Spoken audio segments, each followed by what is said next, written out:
तक की क्लासेस में क्या हुआ हमारा, हमने इंट्रोडक्शन समझा, भाव समझे, भाव की लेयर समझी, फिर हमने राशियां समझी और अब हम समझेंगे और राशियों से रिलेटेड कुछ और जो एस्पेक्ट्स होते हैं भाव का, भाव से संबंध वगैरह, वो सब कुछ समझा था। और उसके बाद अब हम आज से शुरू करेंगे प्लैनेट्स पे काम। ठीक है, शुरू करते हैं इसे। तो प्लैनेट्स के कौन से एस्पेक्ट्स होते हैं? सबसे पहले मुझे बताओ प्लैनेट्स कितने होते हैं? 9 प्लैनेट्स होते हैं।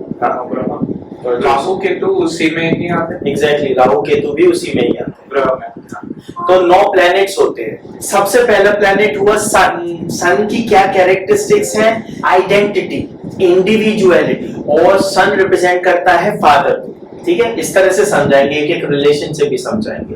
तो अगर आप तीनों को अगर कोरिलेट करो तो इनिशियल आइडेंटिटी, सबसे पहली आइडेंटिटी हमें अपने फादर से ही मिलती। और सूर्य जो है वो पूरी प्रकृति में फादरली फिगर की तरह ही काम कर रहा है, क्योंकि उसी की एनर्जी से, उसी की धूप से सारा संसार चल रहा है। फादर वाले फिगर की बात होगी तो ये सन है। सेकेंड है मून।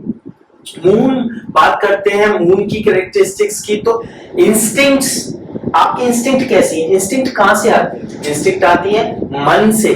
आप कुछ सोचते हो जिसका कोई लॉजिक नहीं होता, लेकिन सडनली कोई चीज कम आ पाए, इनसाइट बोलते हैं। इनसाइट बोल सकते हो। इनसाइट है ना, insight is very small thing. Insight may be connected to the instinct, but instinct is something different. सीधे से अगर मैं बोलूं तो इंस्टिंक्ट का मतलब होता है आभास। आभास डेटा प्रोसेस हो गया, उसके बाद एक रिजल्ट आ गया, बट वो रिजल्ट होगा, उसका एनालिसिस होगा, लेकिन आभास एक थर्ड चीज होती है। आपको लॉजिकली तो नहीं लग रहा, लेकिन फिर भी अंदर से आया यार ये ऐसा तो नहीं है कहीं, तो आभास। सबकॉन्शियस, जो सबकॉन्शियस माइंड जिसे बोलते हैं ना इंग्लिश में, तो सबकॉन्शियस का भी subconscious is directly connected to your मन। तो चंद्रमा इंस्टिंक्ट को रिप्रेजेंट करता है, सबकॉन्शियस को रिप्रेजेंट करता है, और रिलेशनशिप में मदर को रिप्रेजेंट करता है। पहले उसका नाम चंद्र था, उसको चंद्रमा, उसको इसीलिए बोला जाता है कि वो माँ से कनेक्टेड है। और यहाँ पे एक और इंफॉर्मेशन दूं, माँ से, वो सभी से कनेक्टेड है चंद्रमा, लेकिन माँ से इतना ज्यादा कनेक्टेड इसलिए है कि जब तक किसी फीमेल की बॉडी चंद्रमा से की साइकिल से सिंक ना हो, तब तक वो माँ ही नहीं बनती है, वो जन्म नहीं दे सकती है। And this is a scientific fact. तो चंद्र माँ है, इसलिए हम उसे चंद्रमा कहते हैं। ठीक है, वुमन कब कंसीव करती है? साइकिल्स के बेसिस पे। ओवर 28 डेज का जो साइकिल है, वो चंद्रमा का भी 28 डेज का साइकिल है। हमारी बॉडी भी उनसे कनेक्टेड है, लेकिन हम थोड़े से पीछे हैं, लेकिन चंद्रमा और स्त्री पूरी तरह से कनेक्टेड है। तो माँ बनने के लिए चंद्रमा का स्त्री के शरीर से सिंक होना जरूरी है। ठीक है, तो उसे माँ भी बोलते हैं, चंद्रमा।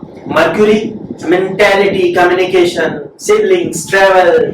मर्क्यूरी मतलब बुध। ठीक है, तो वो मेंटालिटी मतलब आपकी मानसिकता कैसी है, सोच कैसी है, कम्युनिकेशन कैसा है। और बुध की दो राशियां होती हैं, कौन कौन सी होती हैं? बुध की होती है कन्या राशि 6 नंबर और मिथुन राशि 3 नंबर। और जब दोनों राशियों को आप फिर से गो थ्रू करोगे तो आप पाओगे कि दोनों राशि में कम्युनिकेशन, इंटेलिजेंस, ये उनका स्वामी है, तो डेफिनेटली वो सारी चीजें ही रिप्रेजेंट करता होगा, और वही सारी चीजें इसमें भी दिखी। तो जब कहते हैं ना कि कोई ग्रह अपनी राशि में आ जाए तो उसकी पावर दुगनी हो जाती है, क्योंकि राशि एक एनवायरमेंट है, बाकी कुछ टेंडेंसीज हैं, और उसकी खुद की कुछ टेंडेंसीज हैं, प्लेनेट की जो ओनर है। जब वो दोनों साथ में होते हैं तो वो हाईली पॉजिटिव माना जाता है। तो जब ऐसा आपने सुना होगा, चंद्रमा तो खुद की राशि में था, शनि तो खुद की राशि में है, इट मींस अ पर्सन और अ planet in a very right और फेवरेबल एनवायरमेंट। तो अगर एक पर्सन किसी फेवरेबल एनवायरमेंट में होगा तो उसकी पावर बढ़ेगी, उसकी परफॉर्मेंस बढ़ेगी, तो ऐसा कहा जाता है। अब उसके बाद आया वीनस। वीनस जो है मतलब शुक्र, कौन सी राशियों का स्वामी है? वृषभ और तुला, है ना, वृषभ और तुला। अब आप वीनस जो वृषभ और तुला का स्वामी है, उसकी कैरेक्टरिस्टिक्स देखिए। Love, beauty, romance, partnership, values, woman. अभी मैं और बताऊंगा जब सोल रिप्रेजेंटेशन आएंगे, उसमें ब्यूटी भी आता है। ठीक है, तो love, romance, partnership, values, woman. जब शुक्र की बात की जाती है तो स्त्री तत्व का स्वामी है। स्त्री है वो, जैसे सन फादर है, मून मदर है, वैसे शुक्र स्त्री है, ठीक है। और मर्क्यूरी कौन है? Young boy. अच्छा, मर्क्यूरी युवराज, यंग बॉय है, और वीनस वुमन है। अब हम मार्स पे आएंगे। मार्स ड्राइव, कुछ भी काम करने की जो अंदर से इच्छा होती है ना, जो ड्राइव होती है, वो सेक्सुअलिटी, मैन, ब्रदर, डिजायर। तो मार्स कौन है? मैन। वीनस कौन है? वुमन। तो हमेशा ऐसा कहा जाता है mens are from Mars and womens are from Venus, इसीलिए कहा जाता है। तो मार्स ड्राइव का, अंदरूनी शक्ति का प्रतीक है किसी चीज को करने की। सेक्सुअलिटी मैंने आपको बता दिया क्यों मार्स में सेक्सुअलिटी इतनी है। नंबर 1 और नंबर 8, किसी भी चीज की तह तक जाना है, अगर वो उसमें ज्यादा डिजायर होती है सेक्सुअलिटी को जानने की, समझने की, एक्सपीरियंस करने की। तो मार्स किन राशियों का स्वामी होता है? मेष और वृश्चिक। तो वृश्चिक राशि के बारे में, स्कॉर्पियो राशि के बारे में जब मैंने आपको लास्ट क्लास में बताया था, तो उसमें वो स्कॉर्पियो में सेक्सुअलिटी आई, पॉलीगॉन वाला प्लान। तो आप समझे इस बात को कि वो जिन राशियों के स्वामी हैं उनका जो कैरेक्टरिस्टिक्स हैं, वो सारी कैरेक्टरिस्टिक्स उनके ओनर में भी मिलेगी। लेकिन ओनर मतलब कोई जैसे मार्स है, मेष और वृश्चिक दोनों का स्वामी है, तो उसमें दोनों की क्वालिटी होगी। लेकिन वृश्चिक के एनवायरनमेंट और मेष के एनवायरनमेंट में थोड़ा अंतर हो सकता है, होता ही है, बट उनका ओनर उन सारी चीजों को एक साथ खुद में रखता है, इसीलिए वो ओनर है। ये समझे? छोटी छोटी चीजें ये आपको समझनी होंगी, ये बाद में काम है। Jupiter wisdom, vision, expansion, conviction, space. तो जुपिटर कौन आया रिलेशनशिप में? गुरु। वो आपके गुरु को रिप्रेजेंट करते हैं। आपके समाज में माँ बाप, भाई बहन, दोस्त, ये सब कुछ, पत्नी, गुरु को रिप्रेजेंट करते हैं जुपिटर। आपके गुरु से संबंधित क्या सिचुएशंस हैं, वो जुपिटर से लेकर। विजडम, यू नो विजडम क्या होती है? आपकी वो सारी आपके एक्सपीरियंसेस के बाद जो निचोड़ आया है, वो विजडम है। विजन, दूर दृष्टि। फिर बात आई एक्सपेंशन, कन्विक्शन, स्पेस। तो स्पेस, जब बात स्पेस की जाती है, जो तत्व है ना, स्पेस मतलब जो ज्यादा जगह घेरता है, और एक्सपेंशन की बात करता है। तो विजडम, विजन, एक्सपेंशन, गुरु, हैवी, ये सारी चीजें जुपिटर से देखी जाती है। ठीक है। जुपिटर 12 एंड 9th, 9th से रिलेटेड विजडम, गुरु और ये सब आ गया। 12 से रिलेटेड आ गया मोक्ष, वो सारी चीजें आ गई। ठीक है। उसके बाद हम आएंगे north node and south node. तो नॉर्थ नोड मतलब राहु। मैंने आपको बताया था चंद्रमा का नॉर्थ नोड राहु होता है, चंद्रमा का साउथ नोड केतु होता है। तो नॉर्थ नोड का क्या काम है? राहु का क्या काम है? Destiny, group involvement, future potential. Future potential मतलब और आगे क्या कर सकता है। ग्रुप इन्वॉल्वमेंट है, वो हमेशा सबसे जुड़े रह के कुछ बड़ा करने की सोच रखता है। डेस्टिनी मतलब भाग्य में क्या छुपा हुआ है, भाग्य को आप कैसे कन्वर्ट कर सकते हैं अपने फेवर में। ये सारी चीजें जो भाग्य से संबंधित है, ग्रुप इन्वॉल्वमेंट से संबंधित है, फ्यूचर पोटेंशियल से संबंधित है। Basically Rahu talks about future home. ठीक है। राहु के अभी ये जो मैं थोड़ा थोड़ा बता रहा हूं, हम आगे चल के राहु को एक्सप्लेन करेंगे जब उससे रिलेटेड चीजों को समझेंगे डिटेल में। Rahu is future. Rahu demands और चाहिए, और चाहिए, और चाहिए। थोड़े से में संतुष्ट नहीं होगा, कितना भी मिल जाए और चाहिए। तो दिस इज राहु। तो उसे आप फ्यूचर, जो फ्यूचरिस्टिक होके सोचे, वो Rahu. South node Ketu. Ketu is what?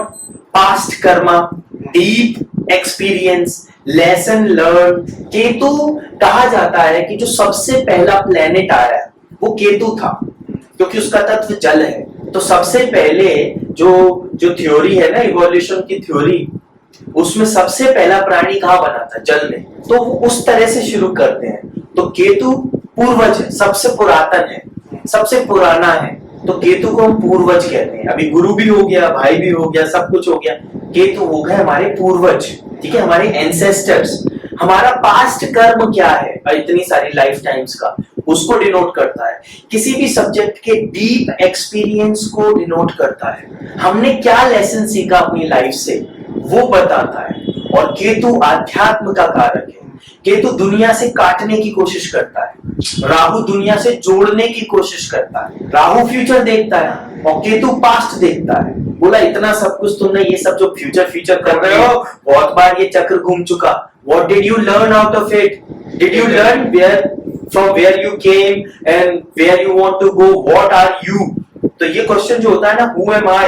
ये केतु से ही आता है। स्पिरिचुअलिटी केतु से ही आती है। अध्यात्म सारा केतु में बसा हुआ है। मतलब अपन इसको ऐसा बोल सकते हैं कि राहु है वो इस लाइफ के बारे में सोचता है, इस लाइफ और आगे उसे कितना बढ़ाया जाए, भोग के बारे में सोचता है। और केतु सीखना, पास्ट से सीखो और उसे अपनी लाइफ को राइट डायरेक्शन में ले जाने के लिए काम करो। तो राइट डायरेक्शन तो किसी भी बीइंग का, सिर्फ ह्यूमन का नहीं, किसी भी बीइंग का राइट डायरेक्शन तो अल्टीमेटली जहां से उसने शुरू किया था ईश्वर से, वापस ईश्वर तक पहुंचना ही। शून्य हो गया। शून्य होना बहुत छोटी चीज है, शून्य के बाद जर्नी शुरू होती है। अब ये आध्यात्मिक कॉन्सेप्ट है। से आपने कोई लोन लिया है तो पास्ट कर्मास को हम लोन समझ ले, तो पहले तो लोन को चुकाना है पूरा, तो शून्य हो गए, एनओसी मिल गई, नो ड्यू सर्टिफिकेट मिल गया। उसके बाद जो प्लस करना है वो आध्यात्म है, वो प्लस वो एडिशन आपको आगे ले जाएगा। ये मैं समझाने के लिए समझा रहा हूँ। हाँ, बट रिलेट हो रहा है ना, ठीक है। तो ये हुआ। अब हम इनके सोल रिप्रेजेंटेशन समझेंगे। सन, अब जैसे फर्स्ट हाउस क्या था? सेल्फ। तो सन भी है सेल्फ। तो जब फर्स्ट हाउस 1 होता है, ठीक है, और सन भी यहाँ पे आ जाए तो सेल्फ में आ जाए, खुद की राशि से भी बेहतर स्थिति होती है जब जो सोल रिप्रेजेंटेशन जिस राशि में आपका है उसमें आप पहुंच जाओ। एक हो गया कि मेरा घर है, मैं रह रहा हूं उसमें, मेरा ही घर है, मैं रह रहा हूं तो कंफर्टेबल हूं। लेकिन क्या मैं अपनी नानी के घर चला जाऊं तो वहां तो मैं और बड़ा राजा हो जाऊंगा, मतलब वहां तो मुझे सिर पे उठा के रखेंगे। सिर्फ समझाने के लिए मैं बता रहा हूं। आप अपने घर से भी ज्यादा कंफर्ट अक्सर लोग नाना नानी के घर पाते हैं, अक्सर माँ बाप से ज्यादा दादा दादी की गोद में बैठना पसंद करते हैं। तो अपने घर से भी एक बेहतर सिचुएशन होती है, जिसे जब सूर्य 1 नंबर राशि में होता है और फर्स्ट हाउस में होता है तो सूर्य नंबर 1 होता है, मतलब बेस्ट होता है, क्योंकि यहाँ वो उच्च का हो जाता है। क्या बोलते हैं ना, सूर्य उच्च का है, वो मैं आपको समझाऊंगा। तो जब सेल्फ से तो लेयर्स है, मल्टीपल लेयर्स। फिर आप बैड हो, फिर आप ओके हो, फिर आप गुड हो, फिर आप गुड से भी बेटर हो, बेटर के बाद बेस्ट हो। तो सूर्य उच्च का अगर यहाँ हो तो भी बहुत अच्छा है, लेकिन जब सूर्य उच्च का होके लग्न में हो, अल्टीमेट, फिर उसको देखेंगे कि क्या उसकी स्थिति। सूर्य बताता है लाइफ के मेन कंसर्न्स को, आपकी लाइफ के जो मेन कंसर्न्स क्या है। बहुत से लोगों की लाइफ में अर्निंग कंसर्न होती है, बहुत से लोगों की लाइफ में फैमिली रिलेशनशिप कंसर्न होते हैं, बहुत से लोगों की लाइफ में पार्टनर कंसर्न होते हैं, बहुत से लोगों की लाइफ में आध्यात्म कंसर्न होता है, बहुत से लोगों की लाइफ में कुछ बड़ा कर दिखाने की इच्छा कंसर्न होती है। हर एक के लिए अलग हो सकता है, वो उसके पास्ट कर्मों के अकॉर्डिंग उसके मन में वैसी इच्छाएं हैं कि मेरी लाइफ की मेन कंसर्न क्या है। सभी हर एक व्यक्ति के मेन कंसर्न्स जो लाइफ के होंगे, सन उनको रिप्रेजेंट करेगा। सन वाइटैलिटी को रिप्रेजेंट करता है। वाइटैलिटी मतलब प्योरिटी, वाइटल, क्रिस्टल क्लियर, वो किसी भी सब्जेक्ट की मतलब वाइटैलिटी को रिप्रेजेंट करता है। ट्रांसपेरेंसी से आप हाँ बहुत क्लोज है ट्रांसपेरेंसी के। वो ट्रांसपेरेंसी जो होती है वो केवल दृश्य को बताती है कि this is what I can see through you know. हाँ, मतलब ये उसको ऐसा बताते हैं कि एक लाइन है, राइट? हाँ, ये लाइन है, मतलब ये वाइटल मतलब जैसे किसी भी सब्जेक्ट का, जैसे बॉडी है, बॉडी के वाइटल्स कैसे हैं, मतलब blood pressure, pulse rate, temperature, insulin और ये और वो। जब भी आप किसी हॉस्पिटल में भर्ती होते हो तो सबसे पहले डॉक्टर आपको देखता है इसके वाइटल्स कैसे चल रहे हैं, पल्स कैसी चल रही है, सारी चीजें ओके है कि नहीं। तो देयर आर सर्टेन वाइटल्स जो सबसे इंपॉर्टेंट होते हैं। हार्ट वर्क कर रहा है कि नहीं, ब्रेन वर्क कर रहा है कि नहीं, इलेक्ट्रोमैग्नेटिज्म प्रॉपर वर्क कर रहा है कि नहीं। अगर एक शब्द में बता दो तो हार्ट और ब्रेन दोनों को काउंट हो जाता है उससे। तो वो सब सही चल रहा है कि नहीं, ये सब सूर्य से देखे जाए। अभी मेडिकल एस्ट्रोलॉजी की भी बात आएगी, तो हर एक मैंने मेडिकल एस्ट्रोलॉजी से रिलेटेड पॉइंट भी जोड़ रखा है ताकि अभी से उसका तत्व समझो। मून इमोशंस को रिप्रेजेंट करता है। मून ओनर होता है कैंसर राशि का, कर्क राशि का। अभी आप कनेक्ट करोगे, चलो मैं बता, कन्या का भी बताया था। कन्या कन्या, कंफ्यूज मत हो, आप सुन लो। तो मून इमोशंस को डिनोट करता है, इंस्टिंक्ट्स को डिनोट करता है और हैबिट्स को डिनोट करता है। हैबिट कैसे बनती है?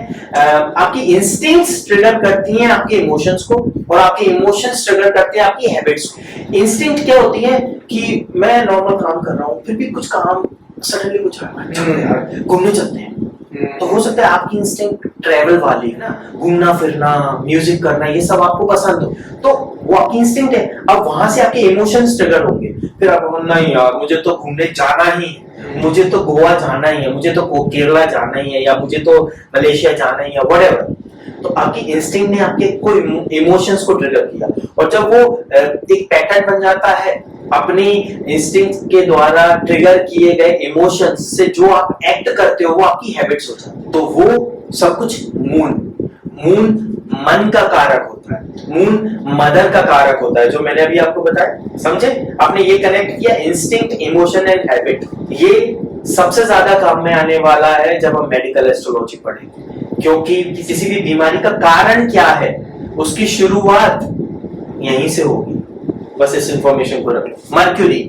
मर्क्यूरी क्या होगा? मर्क्यूरी बुध, कम्युनिकेशन, इंटेलेक्ट, रीजन, हर चीज में उसे रीजन चाहिए। व्हाई? हाउ कम्युनिकेटिव होगा, हर चीज का कारण जानता है, इंटेलेक्चुअल है, इंटेलिजेंट है। क्यों? मर्क्यूरी स्वामी होता है नंबर 3 मिथुन और नंबर 6 कन्या का स्वामी। अभी मैं बताऊंगा आगे, अभी आप केवल उसे समझो, आगे चल के मैं राशियों के स्वामी मिथुन और कन्या बोला ना? हाँ, मिथुन और कन्या। फिर हम आगे बढ़ते हैं वीनस, लव, ब्यूटी, आर्ट। जो वीनस से प्रभावित इंसान होगा ना, उसका सोल रिप्रेजेंटेशन होगा, उसे तो लवली एनवायरनमेंट चाहिए, सुंदर चीजें चाहिए, लग्जरी घर चाहिए, लग्जरी कार चाहिए, घूमना फिरना चाहिए, सब बिल्कुल वो स्त्री है। मैंने क्या बताया था? शुक्र कौन है? वीनस कौन है? स्त्री। तो आप हार्डली किसी स्त्री को ऐसा पाओगे जो जिसमें ये सारी चीजें ना हो। किसी में कम होंगी, किसी में ज्यादा होंगी, लेकिन होंगी जरूर। और मैन बहुत सारे रूखे पालोगे आप। ठीक है यार, ये जीन्स 1 महीने से पहने हैं, ठीक है यार, चलते हैं, चलो वॉक करके आते हैं। तो लेडी क्या बोलेगी? नहीं, पहले मैं खुद को देख लूं। लड़कों का क्या, ऐसे किया और चलते बने अक्सर। तो वीनस इज वुमन, तो love, beauty, art, you can connect with it. Art as well. अगर किसी का वीनस 10th हाउस से रिलेटेड है या 10th हाउस का स्वामी है और अच्छी पोजीशन में है, डेफिनेटली वो पर्सन आर्ट लवर होगा या उसमें आर्ट के प्रति इंक्लिनेशन होगा। मेरे को लगता है ये वाला होगा फिर, क्योंकि दोनों तीनों चीजें मैच कर रही है। तो और वाइफ और मेरा दोनों की वृषभ राशि और तुला।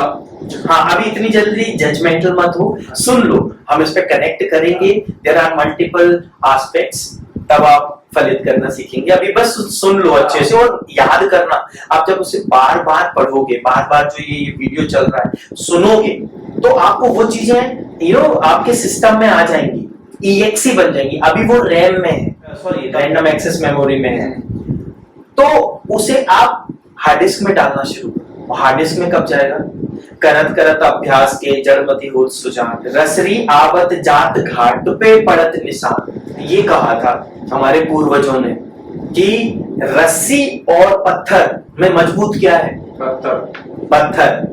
लेकिन रस्सी, रोज उस रस्सी से पत्थर के सहारे कुएं में डालते हैं, पानी निकालते हैं, पत्थर के सहारे डालते हैं, और कुछ समय बाद पत्थर पे निशान पड़ जाता है, रस्सी नहीं टूटती। मास्टर होने के लिए आपको प्रैक्टिस करनी है। One who practice dedicatedly becomes the master of the doing. यही वाली बात है, मास्टर ऑफ एक्ट बनना है। Practice will make you perfect. ठीक है? तो प्रैक्टिस, जब बार बार सुनोगे तो ये चीजें आ जाएंगी। जब एक बार वो फाइल, जब भी आप कोई कुंडली खोलो और ये सारी नॉलेज एकदम से रिस्टोर, एकदम रन कर जाए प्रोग्राम, तुम्हारी लैंग्वेज में समझा दो, तुम सॉफ्टवेयर वाले हो ना, तो program is what, software is what. जब आपने रन किया तो सारी उससे रिलेटेड फंक्शंस एक्टिव हो गए। फिर याद नहीं करना, अरे वो पीछे जाके देखना पड़ रहा है, अच्छा वो क्या होता है, वीनस क्या होता है यार, बृहस्पति क्या होता है, वो नहीं करना। एकदम से रन हो जाए तो तभी होगा जब आप इसे बार बार सुनोगे, बार बार इसे समझोगे, फिर याद रहेगा। ठीक है? ये इंपॉर्टेंट था, इसलिए ये ज्ञान आपको दिया गया। ठीक है, आगे बढ़ते हैं। Mars, action, desire, aggression, nothing new. Mars 1 and 8, यही सारी चीजें हैं। तो वो बेसिकली उसका जो सोल रिप्रेजेंटेशन है वो है action, desire. Action with normal action नहीं, एक्शन विद एग्रेशन। अब किसी का मंगल अगर अच्छा नहीं है तो वो उसमें एग्रेशन ही नहीं होगा, एक्टिव ही नहीं होगा। डिजायर तो होंगी लेकिन पूरी करने की इच्छा, अरे यार देखते हैं नहीं हो पा रहा, बहुत कोशिश करें, इस तरह का होगा। जो बैलेंस्ड मार्शियन होगा तो वो तो बहुत ही एग्रेसिव डिजायर उसके अंदर होगी और करने के लिए, डिजायर अचीव करने के लिए एक्टिव भी होगा और एक्शन भी करेगा। Jupiter expansion, optimism and abundance, समृद्धि का कारक है। जब भी धन की बात होती है, कौन सा धन? जो इकट्ठा रखे, सेविंग्स वाला, जिसको देख के अपन संतुष्ट हो कि भाई बुरे वक्त में काम आएगा। I have extra. अबंडेंस मतलब नॉर्मल से ज्यादा, बहुत आयत में, हिंदी में बोलते हैं बहुत आयत में, बहुत सारा। तो गुरु बहुत सारे का कारक है। अब बहुत सारे कौन कौन से एस्पेक्ट पे अप्लाई करना है वो कर दो। धन भी है, धर्म भी है और गुरु भी है। तो ऑप्टिमिज्म, और वो ऑप्टिमिज्म मतलब बहुत ऑप्टिमिस्टिक होते हैं, कुछ नया करना चाहते हैं, आगे बढ़ना चाहते हैं, चीजों को सीखना चाहते हैं। ज्ञान का कारक है गुरु, 9वें स्थान का स्वामी, 12वें स्थान का स्वामी। तो गुरु expansion, optimism and abundance. Abundance wealth का भी हो सकता है, अबंडेंस ज्ञान का भी हो सकता है, अबंडेंस एक्सपेंशन का भी हो सकता है, अबंडेंस सबको लेके साथ चलने का भी हो सकता है। गुरु का काम तो वही है। सैटर्न, ओम शम शनिश्चराय नमः। सबसे पहले तो शनि सुन के सब डर जाते हैं, जबकि शनि इतने आध्यात्मिक ग्रह हैं। शनि अपना काम इतनी अच्छी तरीके से करते हैं कि सब उनसे डरते हैं। उन्हीं के कारण वो चल रही है। बस वो अपना, शनि पे मैं बोलना शुरू करूंगा तो 3 महीने का अपना ये कोर्स सिर्फ शनि पे ही चलता जाएगा। Shani restrictions, no you are not allowed here, show me your passport, sorry pessimism, भाई मुझे मतलब नहीं है ये ज्ञान की बातों से, जस्ट टेल मी आपके कर्म कैसे हैं, बताओ रिपोर्ट कार्ड, आपको इतना ही परसेंटेज मिलेगा, ये आपने गलत किया आपको दंड मिलेगा।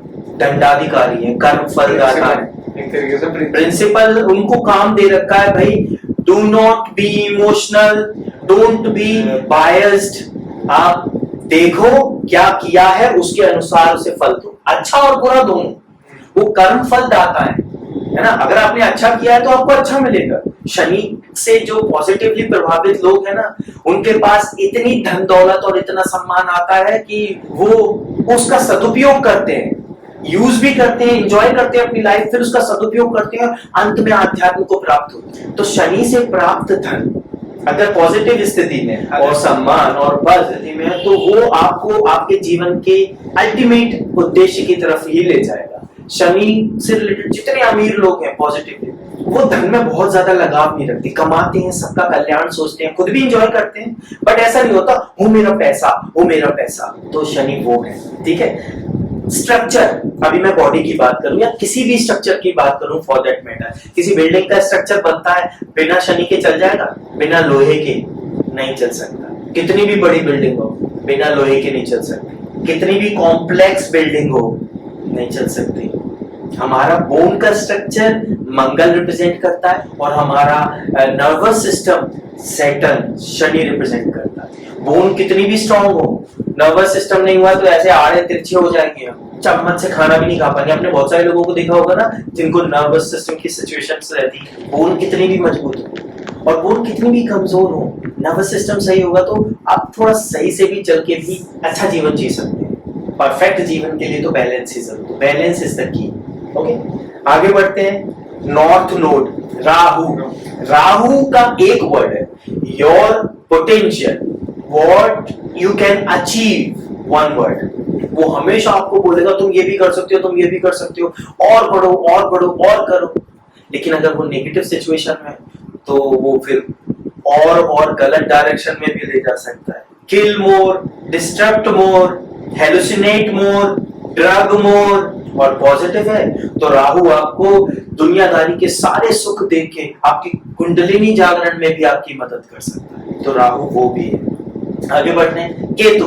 केतु के लिए की वर्ड है योर कार्मिक पास्ट, वर्तमान के कर्म नहीं, फ्यूचर में आने वाले पॉसिबल कर्म नहीं, जो कर्म आप कर चुके हो वो केतु है। एक वर्ड जो अपन बात करते हैं तो हम प्लैनेट्स को और मैग्नीफाई करके देखेंगे और डिटेल में समझेंगे, जिसमें प्लैनेट, उनके तत्व, उनके रियल कलर्स जिन्हें हम इलेक्ट्रोमैग्नेटिक कॉस्मिक कलर्स कहते हैं, और उनके जनरल कलर्स जो हम बेयर आई से देखते हैं वो कलर्स, उससे रिलेटेड हर्ब्स जो जड़ी बूटियां होती हैं वो, और उनके फैक्टर ऑफ इन्फ्लुएंसेस कि वो कौन सा फैक्टर इन्फ्लुएंस करते हैं जीवन में। तो इसका हमने एक मैट्रिक्स बना रखी है, वो मैं आपको दे दूंगा, तो अब आप उसे ध्यान से सुनिए। तो सन का तत्व है अग्नि, फायर, और उसका real colour electromagnetic cosmic colour is red, और जनरली जब हम अपनी आंखों से देखते हैं तो वो ब्राउनी रेड कलर डिनोट करता है, दिखता है।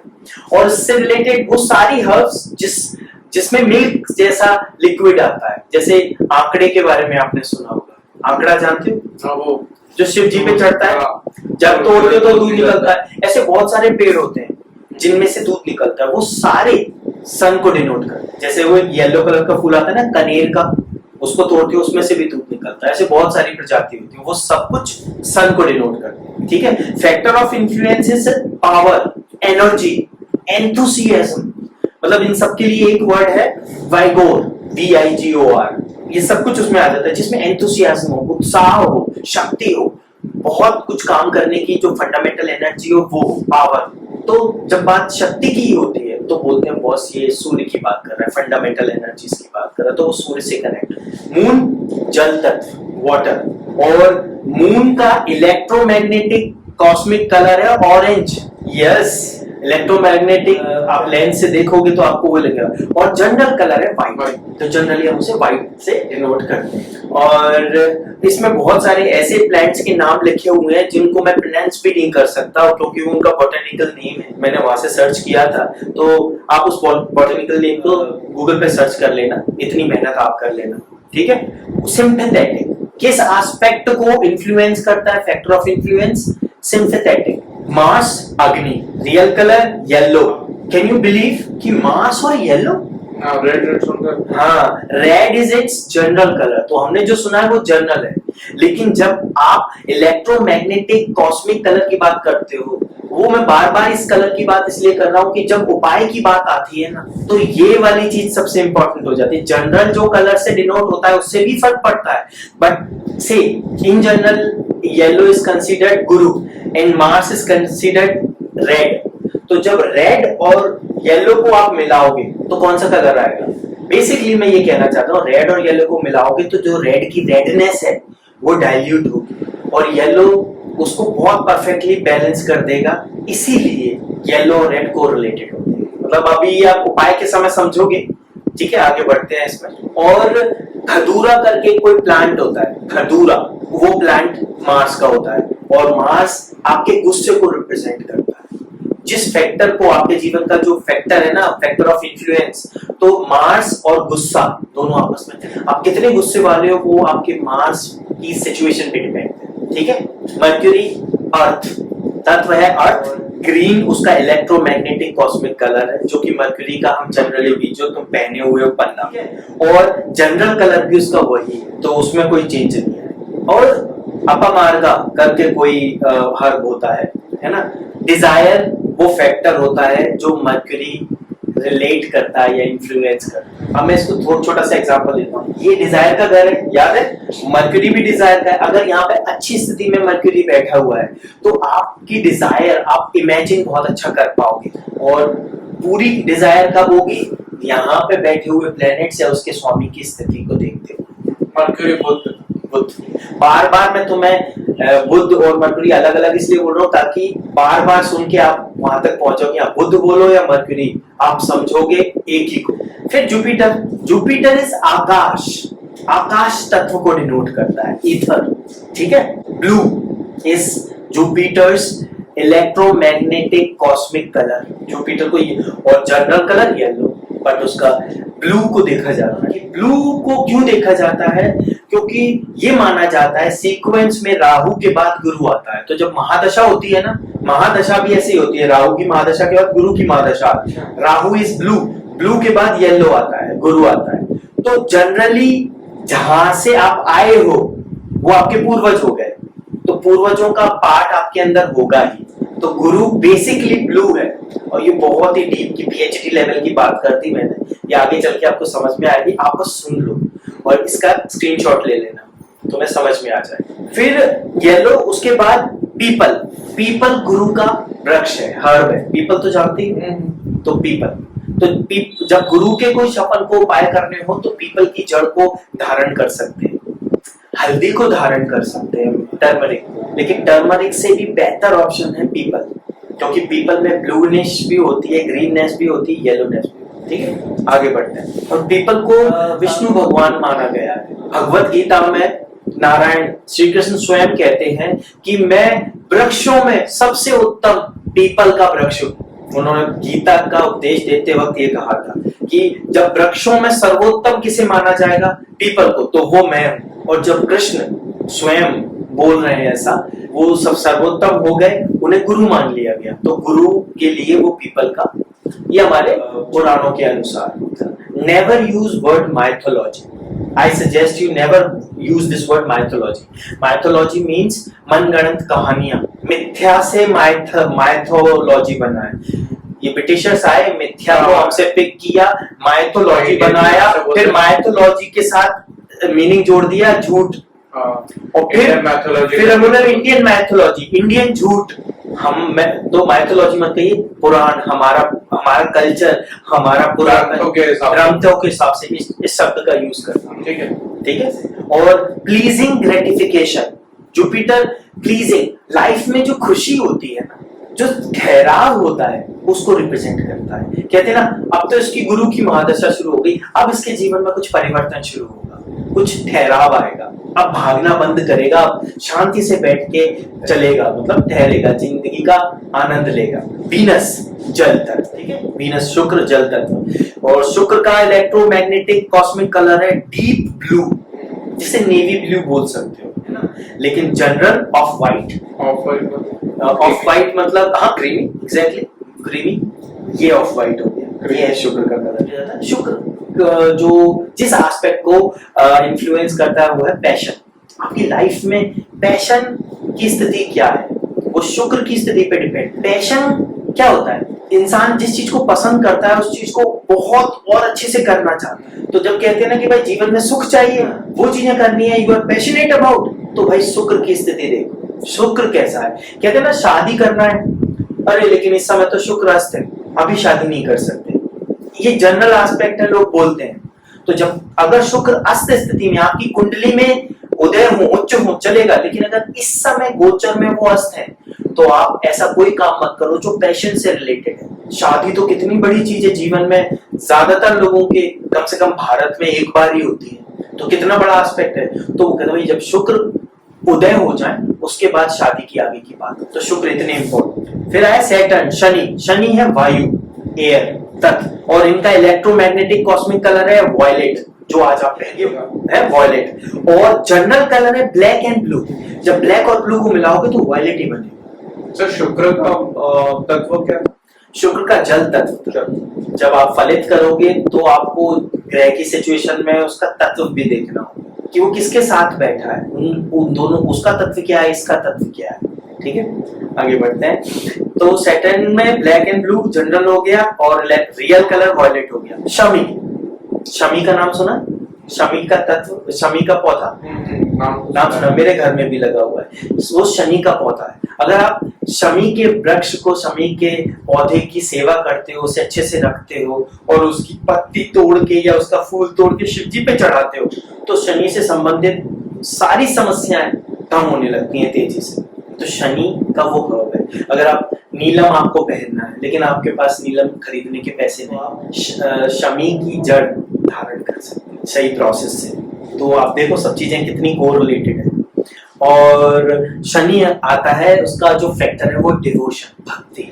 सबसे सुंदर, अभी तक का सबसे सुंदर, मतलब अगर आप भक्ति को ज्ञान से भी बड़ा माना जाता है, कहा जाता है, बड़े बड़े ज्ञानियों ने कहा है कि ज्ञान की जब पूर्णता आएगी और उसकी व्यर्थता को आप समझोगे ज्ञान की को, तब आप समर्पण दिखाओगे, और समर्पण का नेक्स्ट स्टेप होगा भक्ति, और भक्ति के जस्ट बाद ईश्वर है, ऐसा कहा जाता है ना। मैंने बहुत सारे लोगों से सुना है, और वो कौन रिप्रेजेंट करता है? शनि। तो शनि रिप्रेजेंट करते हैं। तो शनि आपके पूर्व के कर्मों के फल देंगे, अच्छे बुरे के, आपको कष्ट भी देंगे, क्योंकि आप शनि नहीं दे रहे कष्ट, वो आपके कर्म ही आपको कष्ट दे रहे हैं। शनि केवल उस एक्ट को फैसिलिटेट कर रहे हैं, क्योंकि ऐसा करने को के लिए वो अपॉइंट हुए हैं, शिव ने उन्हें अपॉइंट किया ऐसा करने के लिए। तो he is doing just his job, no harsh feeling about Shani. वो कहते हैं ना, no don't take personal, it's my job. आपको कॉर्पोरेट वर्ल्ड में कहते मिलेंगे, that's it, Shani is doing the same thing. उल्टा वो दूसरों का, ऐसी बहुत सारी कहानियां सुनने को मिलती हैं कि कर्मफल दाता शनि बहुत सारे लोगों को परेशान करते रहते हैं, मतलब सो कॉल्ड उनको कर्म के फल देते रहते हैं। उसके बाद वो इतने परेशान हो जाते हैं इस चीज से कि मुझे ऐसा जॉब मिला है जिससे मैं लोगों को कष्ट पहुंचा रहा हूँ। हालांकि वो कष्ट उनने ही अर्न किए थे, लेकिन वो खुद प्रभावित हो जाते हैं। तो फिर वो उससे मुक्त होने के लिए शिव जी के पास जाते हैं और शिव की आराधना करते हैं, तब वो शांत होते हैं। तो इसीलिए कहा जाता है कि अगर शमी का पत्ता आप शिव पे चढ़ाओ तो शनि शांत हो जाते हैं। ये सब कहानियां इसलिए बनाई गई हैं कि हम साइंस समझने की जगह इन कहानियों के माध्यम से वो एक्ट तो कर रहे ताकि हमें लाभ होने लगे। इसीलिए हमारे वेद पुराण, श्रुति और स्मृति इस परंपरा पे आधारित है। श्रुति मतलब सुना गया और सुन के स्मृति में रखा गया, सुना और अपनी स्मृति में रख लिया, फिर अगली पीढ़ी को बता दिया। ऐसे हमारे वेद और हमारे उपनिषद और ये सारे पुराण आगे बढ़े, श्रुति और स्मृति के आधार पे। तो सुनना बहुत आवश्यक है और याद रखना बहुत आवश्यक है, ठीक है। और उसी में से ये कहानी थी जिससे शनि का एक सबसे अच्छा उपाय मैंने आपको बताया, और भी बताएंगे। अब आए राहु। राहु अगेन वायु है और अल्ट्रा वायलेट जो रेज होती हैं वो राहु की होती है, रियल। राहु का जनरल कलर है ब्लैक। और दूर्वा, दूर्वा जानते हैं, गणेश जी पे चढ़ाते हैं। दूर्वा राहु का हर्ब है। तो अगर दूर्वा आप अपने पास गणेश जी पे चढ़ाओ और चढ़ाने के बाद, पूजा के बाद उस दूर्वा को अपने माथे से लगा के अपने साथ, तो राहु, आपके अंदर की माया खत्म होती है, इल्यूजन्स खत्म होते हैं, आप फोकस्ड होने लगते हो। ऐसे बहुत सारे उपाय हैं। Endless desire, factor of influence. अगर राहु किसी की ऐसी स्थिति में है कि वो सेक्सुअलिटी की तरफ बढ़ रहा है, तो वो क्या करेगा? Endless desire. अगर राहु की दृष्टि, इन जनरल बता रहा हूं, उसमें बहुत सारे कि और भी रीजंस काउंट होंगे, तब जाके इस डिसीजन पे पहुंचेंगे, लेकिन जनरली अगर राहु की दृष्टि 7वें स्थान पे पड़ती है तो ऐसे व्यक्ति के अंदर अपने साथी के प्रति एंडलेस डिजायर हो जाती है। तो उसको दूसरे तरीके से लेते हैं, वो अपने एक साथी से संतुष्ट नहीं होता, तो वो मल्टीपल पार्टनर्स खोजने लगता है। ऐसी उसकी टेंडेंसीज बन जाती है। तो ये उसका नेगेटिव इम्पैक्ट है। राहु की दृष्टि कहीं पे भी जाती है तो उसको एक्सपेंशन करने की, एंडलेस करने की बस चाहिए। अगर धन स्थान पे उसकी दृष्टि हो गई तो पैसा चाहिए, चाहिए और चाहिए और चाहिए। पता चला बहुत पैसा कमाने के चक्कर में कभी पैसे का यूज तो किया नहीं और बुढ़ापा आ गया, एंड देन रियलाइज कि मुझे तो, मैंने जीवन तो जिया ही नहीं, बस पैसा कमाने में लगा, परिवार के साथ तो रहा ही नहीं, माया में ही रहा।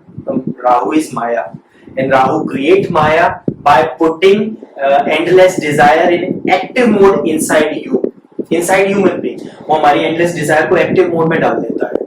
और endless desire, अंधी दौड़ का कोई अर्थ नहीं, हम अपना समय खो देते, फिर से मृत्यु आ जाती है। तो कहते हैं ना, माया के चक्र से छूटना है हमें, तो बेसिकली राहु के चक्र से छूटना है। तो राहु की स्थिति बताएगी कि आप कितने माया में रहते हो। ओके, आगे बढ़ते हैं। आपकी डिजायर्स कितनी अच्छी हैं आपके लिए या कितनी खराब है। केतु है तत्व जल। केतु जल तत्व है, इंफ्रारेड, अल्ट्रावायलेट राहु का, इंफ्रारेड केतु का। और स्पॉटेड कलर्स जनरली देखा है, चितकबरा जिसे बोलते हैं ना, चितकबरा की स्पॉटेड कलर, अलग अलग कलर मिक्स होते हैं। आपने वो एक डॉग की वो ब्रीड है ना, ब्लैक व्हाइट स्पॉटेड होते हैं, तो स्पॉटेड, जितने भी स्पॉटेड कलर होते हैं वो सब केतु को बताते हैं। कुश जानते हो, जब अपित्र समय आ रहा है, कुश का वो पहन के कुश से जो चढ़ाते हैं ना, कहा जाता है कुश जो है ना भगवान नारायण के ये बाल है शरीर के, ऐसा कहा जाता है। मेरे पास उसका कोई लॉजिक नहीं है, लेकिन मुझे लॉजिक की जरूरत भी नहीं है, क्योंकि मुझे अपने पुराणों पे भरोसा है। आप उसको मान के जब प्रैक्टिस करोगे ना, सूनर और लेटर यू विल रियलाइज कि हाँ, ये इसका ये साइंटिफिक रीजन है। मैंने बहुत सारी ऐसी चीजों पे भरोसा करके आगे बढ़ा, आज मेरे पास उनके साइंटिफिक एक्सप्लेनेशंस हैं। तो मैं आपको बता दूं, ये कहा जाता है कहानियों में कि कुश जो होता है वो नारायण के रोम होते हैं, मतलब ये बाल जो शरीर के छाती के बाल, टू बी स्पेसिफिक, ऐसा कहा जाता है। तो कुश की अंगूठी पहनो या कुश का बना हुआ ब्रेसलेट पहनो तो केतु को बैलेंस करता है। केतु को बैलेंस करता है। तो केतु का नेगेटिव वाला क्या? केतु का नेगेटिव ये होता है कि कहा जाता है कि जब केतु की दशा चलती है तो जो आपके साथ हो वो कम है, कुछ भी बुरा हो जाए उसे कम ही मानना, केतु और बुरा कर सकता था। यू शुड बी थैंकफुल कि भाई इतने में ही निपट गए। वो कई बार आपने देखा होगा ना कि किसी ने बिजनेस किया, सब कुछ अच्छा चला, एकदम घाटे में गया, तो बाद में पता चला वो 20 लाख नेगेटिव में गया, तो ये अच्छा रहा भाई 20 ही लाख गया, 2 करोड़ जा सकता था, उसको दिख रहा था, थैंक गॉड में बच गया। तो केतु की महादशा के समय आपके साथ कुछ भी हो, आप उसे स्वीकार कर लो, चुपचाप मान लो कि हाँ भाई ये कम ही हुआ है। मतलब जितना बुरे से बुरे रिजल्ट केतु दे सकते हैं वो शनि भी नहीं दे सकते। शनि देंगे, शनि सिस्टमैटिक है, ऑर्गेनाइज्ड है और बायस्ड नहीं है, रैशनल थिंकिंग वाले हैं, बिल्कुल सही तरीके से काम करते हैं। केतु रैंडम है। केतु के लिए एक शब्द बोलूं, रैंडम। वो पास्ट की लंबी जर्नी की किसी भी फाइल को ओपन कर सकते हैं। अगर नेगेटिव है तो सडनली अच्छा पता चल रहा है, पता चला किसी का पूरा परिवार एक कार एक्सीडेंट में खत्म, आपके कुल का नाम लेने वाला ही खत्म। ये तो अल्टीमेट बात हो गई, इतना बुरा भी कर सकते। फिर से आपको नया जन्म लेके चक्र शुरू करने पड़े, बहुत बुरी स्थिति होती है। और केतु जिसके अच्छे होते हैं, तो मैं आपको एक बात बता दूं कि पास्ट की आपने इतनी लंबी जर्नी में, ना जाने कितने अरबों सालों से आप जो जर्नी कर रहे हैं, किसी जन्म में आपने कुछ बहुत अच्छा किया, वहां की फाइल ओपन कर दी। मतलब यू फॉरगेट कि किस बैंक में कौन सा मेरा अकाउंट था जिसमें 15 करोड़ रुपए थे और मैं इस समय 5,000 रुपए की नौकरी कर रहा हूँ। Suddenly something comes up and oh my God, lottery लग गई, ओ माय गॉड। अब जैसे मेरे साथ हुआ, मैं अपना पर्सनल एक्सपीरियंस शेयर करता हूँ। मैं एमबीए करके, ग्रेजुएशन करके, एमबीए करके सेल्स एंड मार्केटिंग में, रियल एस्टेट में काम कर रहा था, स्ट्रगल कर रहा था, सक्सेस भी मिल रही थी, सब कुछ चल रहा था। सडनली एकदम मुझे रियलाइज हुआ मुझे एस्ट्रोलॉजी करनी है। एस्ट्रोलॉजी में मेरा इंटरेस्ट बचपन से था, मेरे नाना जी भी एस्ट्रोलॉजर थे, बहुत बड़े, सब कुछ ठीक था, लेकिन कभी ये थोड़ी सोचा था कि मैं एस्ट्रोलॉजर बनूंगा। Suddenly time comes, the right time comes and I have just decided मैं यही करूंगा and I am doing it. 3 साल से ज्यादा हो गए मुझे प्रैक्टिस करते, प्रोफेशनल प्रैक्टिस करते हुए, क्योंकि केतु मेरे पंचम में है और चंद्रमा के साथ है और शनि की राशि में है। तो केतु पास्ट कर्म, शनि कर्म फलदाता, चंद्रमा मन, तो पूर्वज मन और कर्म तीनों मिल गए और मैं आज यहां हूं। तो केतु है। केतु को तलवार कहते हैं, केतु को कहते हैं, केतु काट देता है आपकी इच्छाओं को, राहु आपकी इच्छाओं को और बढ़ाता है, इसीलिए वो दोनों एक दूसरे के अपोजिट रहते हैं। और राहु केतु की कहानी ये है कि वो सागर मंथन याद है, धोखे से उसने अमृत पी लिया था, उसका सिर कट गया, स्वर भानु नाम का एक राक्षस था, तो सिर तो राहु हो गया, Ketu rest of the body हो गई। तो केतु ये है। अभी केतु पे कभी हम जो अभी आगे वाले सेशंस में हम कुछ एस्ट्रोलॉजर्स को बुलाएंगे और मैं भी आपको समझाऊंगा, वो भी आपको समझाएंगे, आपके क्वेश्चन के आंसर वो भी देंगे, तब आप रियलाइज करोगे, पता चला एक सेशन पूरा एक केतु पे ही हो गया। एक ग्रह पे हम बात करेंगे फलित से पहले, ठीक है? आप क्या पूछ रहे थे? मतलब मेरा जो स्वामी ग्रह है वो केतु है। किसने कहा ये? मुझे याद नहीं है अभी आपकी कुंडली। आप किस हिसाब से कह रहे हैं कि मेरा स्वामी ग्रह? कौन सा स्वामी ग्रह? किस ग्रह का स्वामी, किस हाउस का स्वामी? वो बहुत सारी बातें होंगी, आप बार बार वीडियो देखो। अब दिन में कम से कम एक बार सारे वीडियो जरूर देखो, या ऐसे देखो ताकि आपको बार बार समझ में आए मैंने क्या कहा। अभी आपने सुन लिया, वो स्टोर हो गई फाइल, लेकिन उस फाइल को रिट्रीव करो बार बार। जब वो फाइल बार बार रिट्रीव होगी ना, तो फिर वो फाइल को क्या करेगा, यार इसका यार शॉर्टकट बना के डेस्कटॉप पे डाल ले यार, बार बार जाता है सिस्टम में, फाइल ओपन करता है, तो उसका शॉर्टकट आपके डेस्कटॉप पे ही आ जाएगा। तो जैसी बात होगी एंड यू क्लिक, हाँ ये ऐसे होता है। और के.एन. राव सर जो अभी धरती पे जीवित एस्ट्रोलॉजर्स में सबसे ज्ञानी एस्ट्रोलॉजर है, 92 इयर्स ओल्ड है, उनसे मैं भी सीख रहा हूँ। वो कहते हैं ये कि जब तक आपको बहुत सारी बातें एक साथ याद नहीं रहेंगी एस्ट्रोलॉजी के बारे में, you can not do very good फलित। आप कुंडली ढंग से पढ़ के सही फल नहीं निकाल पाएंगे। एक दो चीजें आप प्रेफर कर सकते हो बट नॉट एवरीथिंग। तो याद रखना इंपॉर्टेंट है, इसीलिए कह रहा हूं, जो मैं ये वीडियो रिकॉर्ड करने का कारण भी यही है कि आगे आने वाली क्लासेस में जो भी स्टूडेंट्स आएंगे उनको हम बोलेंगे पहले आप ये वीडियो रेफर करिए और उनके क्वेश्चंस के आंसर दिया करेंगे। ये सारी मेहनत पूरी फिर से नहीं होगी, केवल कुछ कुछ इंपॉर्टेंट एस्पेक्ट हैं जिस पे हम क्लासेस लेंगे, एक इंडिविजुअल क्वेश्चन आंसर। मतलब बेसिकली नेक्स्ट क्लासेस कैसी होंगी, नेक्स्ट कोर्सेज में, मतलब ये तो डिटेल रह गई, नेक्स्ट में आपको ये वीडियो देखने होंगे, फिर आपके जो क्वेश्चन रेज होंगे उनके आंसर्स देंगे वो क्लासेस, तो हमारी लर्निंग फास्ट हो जाएगी। ठीक है, इसलिए हम वीडियो बना रहे हैं। तो आपको समझ आया, अभी हमें ग्रहों पे और करना है, नेक्स्ट क्लास में हम वो पढ़ेंगे। आपको हमारे वीडियोस कैसे लग रहे हैं कमेंट करें, तो हम आपको बता पाएंगे, आपके क्वेश्चंस के आंसर दे पाएंगे और हमें बहुत ही प्रेरणा मिलेगी और अधिक वीडियो बनाने में। Thank you very much.